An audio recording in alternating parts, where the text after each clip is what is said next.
सर्वांना श्री येडेश्वरी आणि श्री स्वामी समर्थ. तुम्हा सर्वांचं स्वागत आहे आजच्या आपल्या नवीन व्हिडिओमध्ये. तर बऱ्याच दिवसांनी आपला ब्लॉग येतोय. खरं तर काही कारणास्तव काही कामं होती, त्यामुळे वेळच भेटत नव्हता ब्लॉग टाकायला. पण आजचं कारण तसंच खास आहे. तर उद्याच्याला मी जात आहे येरमाळ्याच्या येडेश्वरी देवी आईच्या यात्रेला, जी की आमची कुलदेवी पण आहे. आणि त्याचीच आता माझी तयारी सध्या सुरू आहे. तर उद्याच्याला सकाळी लवकर निघायचं आहे. तर यात्रेला जाण्यासाठी मी काय काय तयारी केली आहे तर चला मी तुम्हाला दाखवते. गेली 5 वर्ष मी यात्रेला जाते. तर येडेश्वरी आईसाहेबांचं बोलवणं येणं ही तेवढंच खरंच सौभाग्याची गोष्ट आहे की आपल्याला यात्रेला जाणं मिळणं हेही खूप सौभाग्याची गोष्ट आहे. तर चला मी काय काय तयारी केली ते तुम्हाला दाखवते. इथं आता मी पॅकिंग करायला घेतलेली आहे. तर एक दिवस जायचं म्हटलं तरी पण आपल्याला भरपूर सारं सामान लागतं. जेवढं गरजेचं आहे तेवढं तर सामान आपल्याला घ्यायलाच लागतं. तर इथं मी या पाऊचमध्ये ना फेस वॉश, मॉइश्चरायझर वगैरे जे आपल्याला क्रीम लागतात त्या ठेवलेल्या आहेत. आणि एका पिशवीमध्ये नाही तर मी मीठ पीठ भरलेलं होतं कॅरीबॅगमध्ये, जे मला परड्या भरायला उपयोग येईल असं ठेवलेलं होतं. आणि थोडेफार कपडे वगैरे असं घेतलेले होते आणि आईसाहेबांच्या ओटीच्या साड्या वगैरे घेतल्या.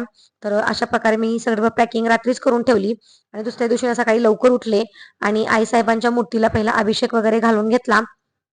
कारण त्या दिवशी पौर्णिमा होती आणि हनुमान जयंती पण होती आणि निघायचं पण होतं लवकर. त्यामुळे मग मी लवकर उठली आणि लवकर देवपूजा वगैरे अशी ब्रह्ममुहूर्तामध्येच करून घेतली. आणि पौर्णिमा असल्यामुळे मग मी पहिल्यांदा आईसाहेबांना अभिषेक घालून घेतला. येडेश्वरी आईसाहेबांच्या मूर्तीवरती अभिषेक घातला. त्यानंतर मी तुळजाभवानी आईसाहेबांच्या मूर्तीवरती अभिषेक घातला.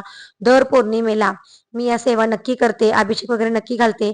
आणि आता तर मला आईसाहेबांच्या भेटीला जायचं होतं. मग घरातल्या मूर्तीची पूजा करूनच मगच मी बाहेर पडणार होते. कारण घरात ही आपल्या मूर्ती आहे येडेश्वरी आईसाहेबांची. आपल्या कुलदेवीची सेवा करूनच मग मी निघणार होते. आणि आता मी आईसाहेबांच्या भेटीला जाणारच आहे. तर घरातल्या मूर्तीलाही व्यवस्थित साग्र संगीत असं सजवूनच जायला पाहिजे. कारण आई आपली चराचरात आहे, आपल्या घरात वास्तव्यास आहे. तर तिची सेवा ही आपण करायलाच पाहिजे. कारण आपली आई ही प्रत्येक कणाकणात सामावलेली आहे. तर येडेश्वरी आईसाहेबांचा अभिषेक झाल्यानंतर मी तुळजाभवानी देवी आईचा अभिषेक घातला. तर काही लोकांच्याकडे पद्धत आहे की याच दिवशी चैत्र पौर्णिमेला मूळ ठिकाणी ज्या ह्या देवींच्या मूर्त्या आहेत त्या भेटीस नेतात, डोक्यावरती परडी वगैरे घेऊन. पण आमच्याकडे ती पद्धत नाहीये, म्हणून मग मी काही कधी हे केलेलं नाहीये. कारण आमच्या घरी कधीच कुणी केलेलं नव्हतं. तर आज अनेशा गुरुवार पण होता. तर दोन्ही देवींच्या अभिषेक झाल्यानंतर मी स्वामींना पण अभिषेक घालून घेतला. तर पंचामृताने मी स्वामींचा पण अभिषेक घालून घेतला. कारण आज हनुमान जयंती होती, चैत्री पौर्णिमा होती आणि योगायोगाने आज गुरुवार पण होता. तर सर्व सेवा झालेल्या होत्या. त्यामुळं देवपूजेला उशीर होणार होता, बराच वेळ लागणार होता. म्हणून मग मी लवकर उठले होते. पहाटे 3 वाजताच मी उठले. घरातील सर्व कामे वगैरे उरकली, सर्व घर वगैरे स्वच्छ केलं कारण पौर्णिमा होती. आणि त्यानंतरच मग मी देवपूजेला लागलेली होते. तर इथं बघा अभिषेक वगैरे झाला. त्यानंतर आज आज मी पौर्णिमा असल्यामुळे उंबरठ्याला छान असं लेपन केलेलं होतं. दारात सागर संगीत रांगोळी काढली. असे सुंदर अशी उंबरठ्याची पूजा केली. त्यानंतर मग बघा आपली रोजची देवपूजा अशी झालेली आहे. देवी आईचा अभिषेक, पूजा, आरती. आणि आज मी नैवेद्यात देवीला तूप साखरच दाखवलेलं होतं. कारण जर आपण रोजच्या जेवणाचा स्वयंपाक दाखवला असता तर उचलणारं कोणी नव्हतं आम्ही गेल्यानंतर. म्हणून देवी आईला मग मी तूप साखरेचा नैवेद्य दाखवला. तर आज बघा देवी आईचं रूप किती उठाळून दिसत आहे. मी असा मळवट भरलेला आहे आईसाहेबांना. तर दोन्हीही आईसाहेब किती सुंदर दिसत आहेत. येडेश्वरी आईचा आणि तुळजाभवानी आईचा पण मळवट खूप सुंदर भरून झालेला आहे. तर अशी सागर संगीत सुंदर अशी आजची आईने माझ्याकडनं पौर्णिमेनिमित्त पूजा करून घेतली. आणि घरातली पूजाच अशी सुंदर झाल्यावरती पुढच्या प्रवासालाही खूप उत्साह येतो. आणि खरंच खूप छान वाटतं. घरातलं सर्व उरकून गेल्यानंतरच छान वाटतं. तर आता इथं मग मी पुढे शेगडीची पण पूजा करून घेतली. आणि त्यानंतर मग मला प्रवासात लागण्यासाठी जेवण पण बनवायचं होतं. तर जेवण वगैरे बनवून घेतलं संपूर्ण दिवसाचं. आणि त्यानंतर सर्व उरकून मग मी देवी आईचा आणि स्वामींचा आशीर्वाद घेतला घर सोडण्याच्या आधी. आणि त्यांचा आशीर्वाद घेऊन मग आम्ही पुढच्या प्रवासाला निघालो. तर असं देवाचा आशीर्वाद घेऊन आपण घराबाहेर पडलो ना तर आपला प्रवास ही खूपच सुखदायक आणि छान होतो. आणि आपला परमेश्वर तर सगळीकडे आहे, प्रत्येक क्षणात आहे आणि प्रत्येक ठिकाणी आहे. त्यामुळं ते आपल्या घराचं पण संरक्षण करतात, आपलंही संरक्षण करतात आणि ते प्रत्येक ठिकाणी असतात, प्रत्येक ठिकाणी आपल्या सोबत असतात. तर असं देवाचा आशीर्वाद घेऊन आम्ही निघालो आता प्रवासाला. आता सुरुवात झालेली आहे. आणि आता बघा इथं रस्त्यामध्ये किती छान निसर्गरम्य असं छान वातावरण बघायला भेटत आहे. निसर्गाशी एकरूप झाल्यासारखं वाटत आहे. असे तळे, नदी खूप छान छान रस्त्यामध्ये लागतात आम्हाला. आम्हाला रस्त्यामध्ये भीमा नदी लागते आणि असे 1-2 ठिकाणी तळे पण लागतात. तर असं पाण्याचं वातावरण वगैरे बघून ना खरंच खूप छान वाटतं. आणि इथं पुढं वाटेत ना आम्हाला भरपूर सारी मेंढरं भेटलेली होती. तर ह्या मेंढ्या ज्या आहेत ना, ह्या जमीन सुपीक करण्यासाठी ना शेतकरी आपल्या शेतामध्ये बसवतात. जेणेकरून जमीन जास्त उपजाऊ होते आणि यांचा खात ना हा जमिनीसाठी खूप खूप जास्त उपयोगी असतो आणि ते खरं तर नॅचरल आणि नैसर्गिक असतो. काही त्यात त्या खातामध्ये काही जास्त प्रिझर्वेटिव्ह नसतात किंवा ते केमिकल युक्त नसतं. त्यामुळे हे एकदम नैसर्गिक छान असा उपचार आहे किंवा उपाय म्हणू शकता, जे शेतकरी आपली जमीन उपजाऊ करण्यासाठी करतात. तर असे हे मेंढरपाळ ना साईडला करत होते गाडी आल्यामुळे मेंढरांना. तर त्या पण बिचाऱ्या कुठे जाणार शेतातून निघाल्यानंतर. त्यांचाही रस्ता एकच झाला आणि आमचाही रस्ता एकच झाला. पण त्या जे मेंढर पाळणारे आहेत ना, त्यांनी खरंच खूप मदत केली आणि मेंढरांना असं साईडला केलं आणि आम्ही पण तिथून मग हळू गाडी घेऊन गेलो, जेणेकरून ना कुठल्याही प्राण्याला आपल्यामुळे त्रास व्हायला नको किंवा धक्का लागायला नको. तर इथं बघा आता आपल्या आईचा डोंगर आपल्याला दिसायला लागलेला आहे. हळूहळू आपण आपल्या आईसाहेबांच्या गावात पोहोचलेलो आहोत आणि आईसाहेबांच्या भेटीची ओढ ही अजूनच वाढत आहे. कारण आता चैत्र यात्रा म्हणजे मराठवाड्यातील सर्वात मोठी यात्रा आणि खरंच या यात्रेला इतकी गर्दी असते ना. तर इथं बघा डोंगर एवढा पूर्ण दिसत आहे आपल्या आईसाहेबांचा. आता आपण आईसाहेबांच्या डोंगराजवळ पोहोचलेलो आहोत आणि बघता बघता आता आपण आपल्या आईच्या मंदिराच्या पुढे आलेलो आहोत. तर आता इथे आम्ही पोहोचलेलो आहोत आणि तुम्ही बघा आता इथं कितकी गर्दी आहे ना.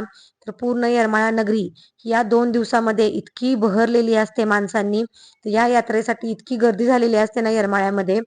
खरंच खूप खूप जास्त भाविक भक्त ना या यात्रेसाठी येतात. खूप गर्दी असते. खूप आराधी खूप सारे लोक येतात. तर इथं बघा तुम्ही येडा मारण्यासाठी पण डोंगराला किती गर्दी झालेली आहे. एरवी इथे एवढी गर्दी नसते. पण आता यात्रा असल्यामुळे खरंच खूप गर्दी झालेली आहे आणि येडा घेण्याचं महत्त्व तर मी माझ्या प्रत्येक व्हिडिओमध्ये तुम्हाला सांगितलेलं आहे. डोंगराला वेढा मारलेले ना आपल्या पाठीमागील सगळे संकट आपली आई आपल्या पाठीमागच नाहीशी करते. तर इथं मला पण वेढा घ्यायचा होता. तर मी एका दुकानातून बघा इथं वेढा मारण्यासाठी दोरा घेतला आणि त्यानंतर आम्ही पण मग डोंगराला वेढा मारण्यासाठी निघालो होतो. तर जवळ-जवळ 6:15 हा वेढा असतो. जवळ-जवळ 1 तास तर आरामशीर जातो वेढा मारायला आणि याच्यामुळे आपल्या पाठीमागची सगळी संकट आपले आईसाहेब आपल्यापर्यंत पोहोचूच देत नाही. सगळी संकट नाहीशी करतात आणि इथं समोरच आम्हाला मग एक ताई भेटलेल्या. तर या बघा वेढा मारत-मारत डोंगराला पूर्ण दंडवत मारत होत्या. 5 पावलं झाली की त्या दंडवत घेत होत्या. तर असे खरं तर कष्टाचे नवसर ना लोकं आईला बोलत असतात. कारण आईचं सत्वच तेवढं आहे, आईचे अनुभव तेवढे आहेत आलेले आहेत त्यांना, म्हणून त्या नवस पूर्ण करत होत्या. तर इथं आमचा आता वेढा वगैरे मारून झाला आणि इथं आम्ही मंदिराच्या समोर आलेलो आहोत. तर बघा मंदिराचा समोर ना किती झगमगाट लागलेला आहे आणि संपूर्ण येरमाळा नगरी अशी सुंदर बहरून गेलेली आहे. सगळीकडं जिकडे तिकडे आईसाहेबांचे फोटो, गर्दीच गर्दी आहे माणसांची आणि इथं बघा आईसाहेबांचे मुखवटे जे आराधी लोक आहेत ते डोक्यावर घेत आहेत. इथं आपल्याला साधं एक बॅग घालून चालणंही या गर्दीमध्ये खरं तर मुश्किल होतं. पण हे लोक ना असे आईचे मुखवटे वगैरे डोक्यावरती घेऊन चालतात. खरंच त्यांच्या भक्तीला सलामच आहे म्हणावं लागेल. खरंच आईची भक्ती ना आपल्याकडून सर्व काही छान छान गोष्टी करून घेत असते. तर इथं बघा आईचं मंदिर पण किती छान सजवलेलं आहे आणि आता आम्ही वरती जाऊन दर्शन लागणारच होतो. तर इथं परड्यावाल्या वगैरे बाहेर बसलेले आहेत. संपूर्ण असं आईचं अंगण ना किती भरून गेलेलं आहे बघा मंदिरापुढचं आणि सर्व लोक असं हलगीच्या ढोल ताशावरती वगैरे नाचत होते. तर खरंच हे सर्व बघून ना खूप खूप छान वाटत होतं आणि खूपच असं सगळीकडे बहार बहार दिसत होता. आणि आता आम्ही इथं मंदिरात निघालेलो आहोत.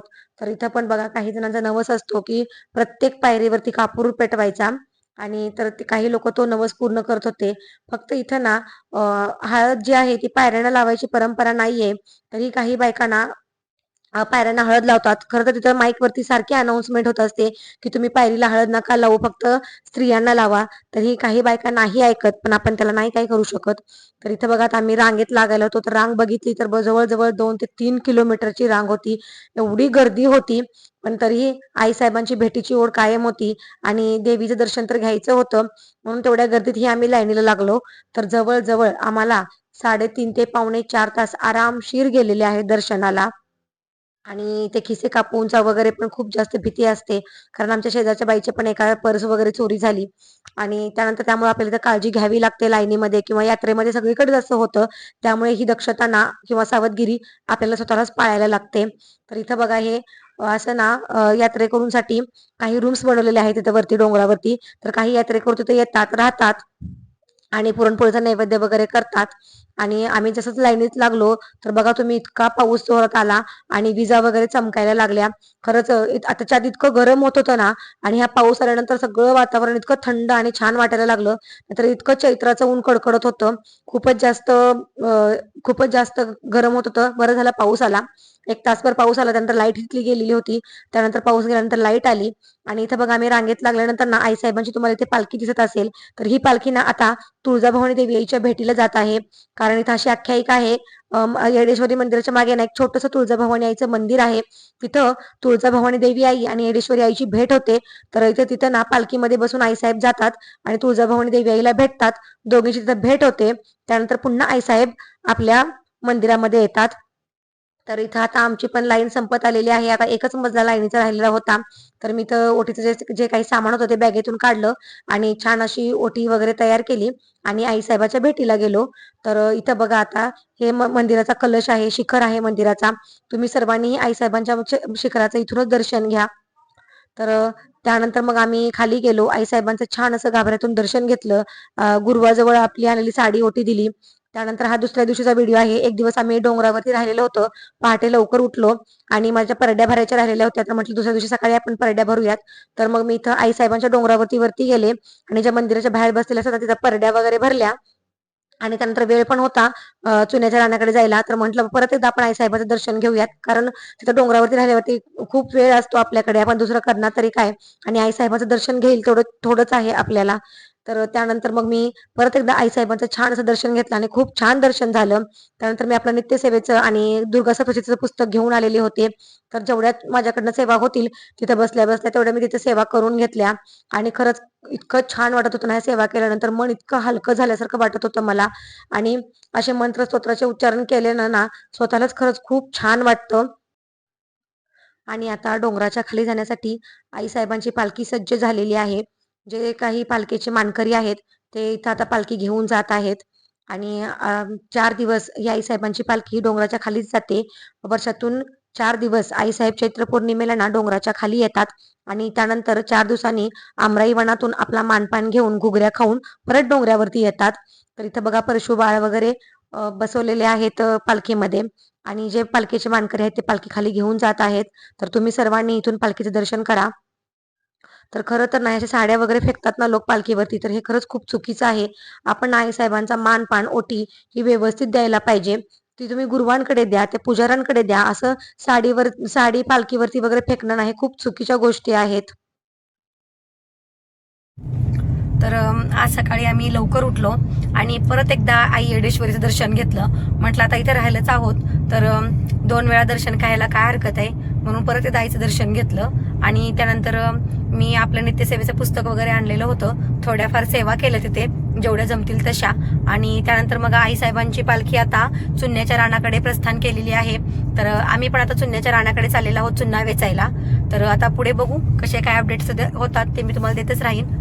तर चला. तर सकाळी तिथून आता आम्ही निघालो आणि नाश्ता वगैरे केला आणि चुन्याच्या रानाकडे आलो. कारण चुन्याच्या रानात ना आईसाहेबांची पालखी 11 वाजता येणार होती. कारण त्याच्या आधी आईसाहेबांची पालखी ही आबाजी पाटलांच्या वाड्यावरती जाते. तिथं आईचा मानपान होतो आणि त्यानंतरच मग पालखी चुन्याच्या रानात येते. तर इथं बघा तुम्ही आता किती इथं गाड्या लावण्यासाठी ना अजिबात जागा नाहीये आणि खूपच पार्किंगचा प्रॉब्लेम होतो. तर इथे इथून पण पुढं थोडंसं चुन्याचं रान आहे, इतक्या जवळ पण नाहीये, तरी पण लोकांनी इथं एवढी गर्दी केलेली आहे. आणि ह्या चुन्याच्या रानामध्ये बघा इथं आता मी पोहोचलेलो आहोत. तर इथं आराधी लोक आपला ग्रुप बनवून येतात. तर किती सुंदर हे हलगीच्या तालावरती नाचत आहेत बघा. आणि इथं ना एकमेकींना हळद लावायची परंपरा आहे. तर असा हळद वगैरे घालून ना सर्व बायका किंवा पुरुष एकमेकांना हळद लावतात. दरवर्षी मला पण कुणी ना कुणी हळद लावतच असतं. तर खरंच खूप छान आहे ही प्रथा. फक्त देवीच्या पायऱ्यांना हळद नाही लावली गेली पाहिजे.